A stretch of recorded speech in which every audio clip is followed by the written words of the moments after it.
Under the provisions of the Constitution, the President of India does not take oath to do which one of the following in relation to the Constitution and the law. అంటే భారతదేశానికి సంబంధించిన రాజ్యాంగం లేదు చట్టాలు వాటికి సంబంధించి క్రింది వాటిలో ఏవి తను నిర్వర్తిస్తాను, తన బాధ్యతగా నిర్వర్తిస్తాను అని చెప్పి రాష్ట్రపతి ప్రమాణం చేస్తారు అని అంటున్నారు. కానీ ఇక్కడ క్వశ్చన్లో ఇన్ జనరల్గా మనం నార్మల్గా మాట్లాడాము. బట్ ఈ 4 ఆప్షన్స్లో ఒక పర్టికులర్ ఆస్పెక్ట్కి సంబంధించి రాష్ట్రపతి ప్రమాణం చేయరు తన యొక్క ఓత్లో. ఇక్కడ మనం జాగ్రత్త గమనిస్తే ఆర్టికల్ 60 ఏదైతే ఉందో it talks about the oath of the president.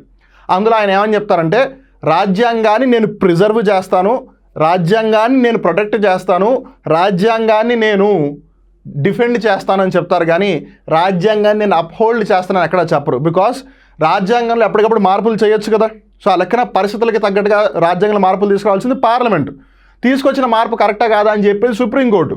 So అప్పుడు ఆబ్వియస్లీ దాన్ని ఖచ్చితంగా సమర్థించాలి అన్న బాధ్యత రాష్ట్రపతి మీద ఉండదు. కానీ ఆ కాన్స్టిట్యూషన్ని ప్రిజర్వ్ చేయాల్సిన బాధ్యత, ఆ కాన్స్టిట్యూషన్ని ప్రొటెక్ట్ చేయాల్సిన బాధ్యత, ఆ కాన్స్టిట్యూషన్ని డిఫెండ్ చేయాల్సిన బాధ్యత రాష్ట్రపతికి ఉంది. కానీ అప్హోల్డ్ చేయాల్సిన బాధ్యత రాష్ట్రపతికి లేదు. Rather it is on the parliament or the supreme court.